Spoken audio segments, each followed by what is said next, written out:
right, well, I'm Dahlia. Some of you might have come to my section, like all 5 of you. Some of you might be in one of my other classes, and some of you might just know me as the one that always dresses very colorfully in lecture.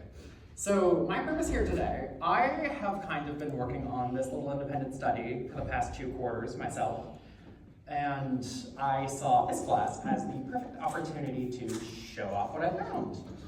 And really, I'm actually kind of glad that I got to present at this last lecture that we have, because I kind of get to have this be a wrap-up quarter. So, without further ado, that's cool and all, but what does it really mean? So, going into our concepts for today, I'm going to be talking a lot about differences between laughter and humor as concepts. We're going to be talking about incongruity theory, relief theory, superiority theory, telic versus paratelic mind states, and benign violation. A lot of these are some good fun, very meaty from an academic perspective. I think it's important to establish, though, a lot of these do claim kind of different things about important subjects in humor. However, if you kind of look closely, they're all just asserting very similar concepts in different directions. And that is that a lot of them have to do pretty heavily with resolution of incongruity, right? Congruity resolution theory. We love that one. But a lot of it is we expect certain things. And depending on what we expect, we are able to produce humor. So I'm doing this from a philosophical perspective. Would any of y'all say you have knowledge on philosophy? I'm not expecting like anybody, but yeah, like 3 maybes, that's about what I wanted. So my project kind of aims to paint humor in lenses of physicalism versus dualism. These are 2 extremely rudimentary frameworks that we use in analysis of philosophy of mind. Physicalism is, kind of as it sounds, a framework that relies on the concept of everything being physical. There's no spooky stuff, everything can be predicted in terms of electrical charge, in terms of motion of atoms. In our terms, we would call this neuroscience, right? Dualism, on the other hand, this is where we get Descartes coming in and saying cogito ergo sum. It's where we get a lot of human exceptionalism, because people believe that the human mind exists as a cognitive substance, kind of separate from the physical. Dualists are a little wacky. I don't really love either of these interpretations, but we can kind of consider dualism in terms of a Freudian psychological sense. So, we're actually, great lecture for me to get into a lot of this. Laughter is a conditioning mechanism, right? We see laughter a lot in play behavior. It is kind of, you see it with the tickle play, you see it in a lot of kind of animals, especially not even humans. You get it in mice, you get it in a lot of other primates. It's an expression of comfort. It is a signal that what you're doing is okay, and I endorse that you continue doing this from an early age. But then, as things go on, we kind of associate it with humor. Humor is really just that play behavior, but in a social direction. And we kind of use humor to evoke that sense of comfort we associate with laughter, right? We can look at something really strange, like it's kind of fun lately, the online spaces, we see a lot of absurdism coming about. Like my friends and I have been watching I Think You Should Leave lately. Stupid show, really strange, but it gets a laugh. I personally like to argue that we do this because we've kind of conditioned ourselves to associate the sensation of laughter with the concept that this is okay. Therefore, we make ourselves laugh to elicit that feeling. We look at something that makes us feel uncomfortable, something strange. It can't be too strange, obviously, but if it's something that's kind of basic uncomfortable, we can laugh at it, tell ourselves that it's okay, and then that also reinforces what we've seen as, this is something I find funny. I'm really glad we had this lecture. I fucking hate Jeffrey Miller.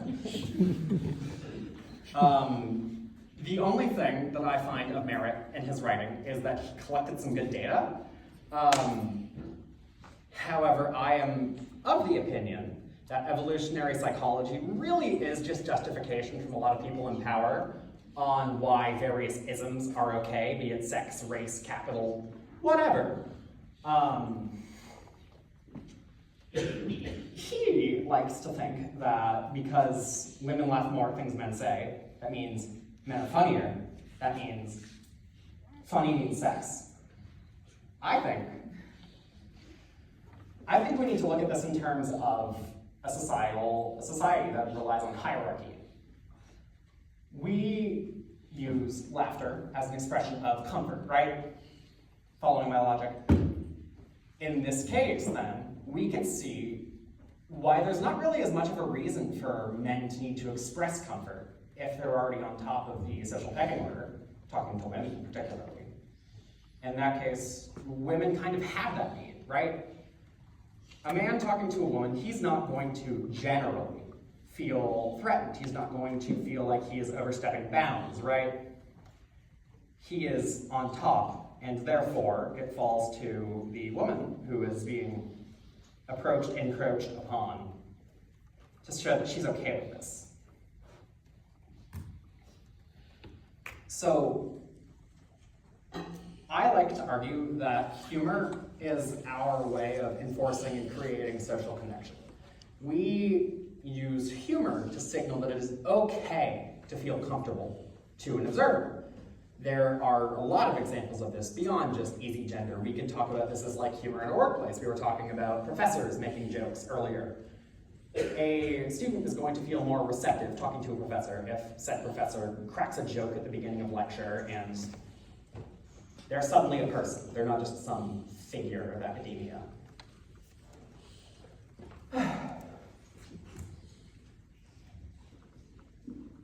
This same dynamic can be seen in enforcing group membership. Superiority theory, in particular, is pretty helpful in this regard. We kind of see it as laugh at the weird kid. In some cases, that can just be like, weird equals funny, this is my signaling, it's good to not be weird. But also, weird means you're not part of the group. If everybody else laughs, then you know you're part of the group, right?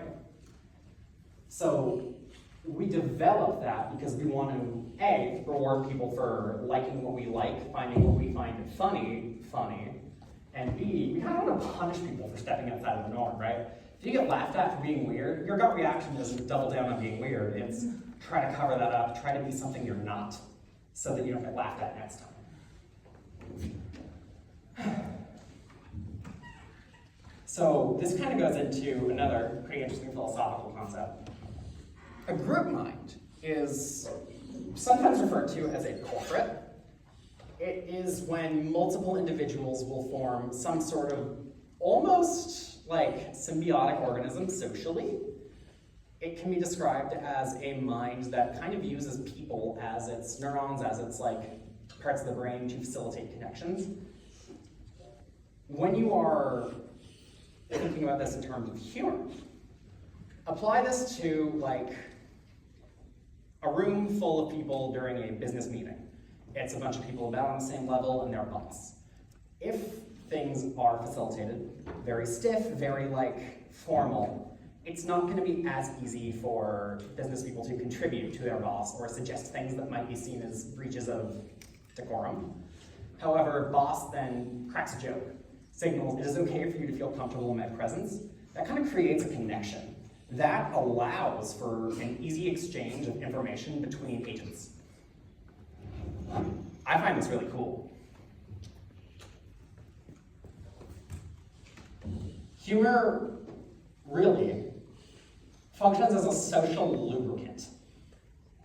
We talked about it's a permission to feel comfortable. It is kind of used, even in a vacuum, even if you're on your own. You can laugh at something that you do. You can like look in the mirror, make a funny face. Maybe it's something that you're not like accustomed to doing.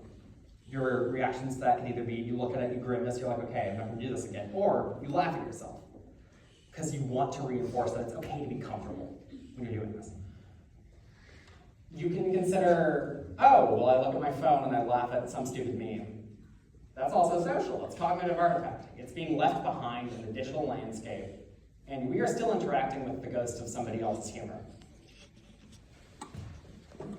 So, going back to philosophy, how do physicalists feel about everything that I'm saying here? As far as physicalists are concerned, every mental phenomenon that we talk about can be explained in terms of neurons firing in predictive patterns based on the firing of other neurons. Incongruity is really just a failure of the right neurons to fall higher after the initial set. So, as far as physicalists are concerned, minds, humor, socialization, they don't really exist. Kind of why I don't love physicalism. It's a little reductive. I'm not also very partial to dualism. So dualism is extremely flexible, right? If you create a worldview that relies on spooky stuff as a concept, then you can kind of just explain anything you don't get in terms of said spooky stuff. Humor, maybe in this case, is a distinct product of minds. It is a cognitive substance creating some observable output. And a dualist might find laughter as a response to humor a little bit interesting because it is an overlap of a purely physical response, right? We can see laughter. It's codified between individuals. There's various patterns that are never broken. It's not cultural, it's innate. So we've got this overlap, something that is inherently mental, but also something that is inherently physical.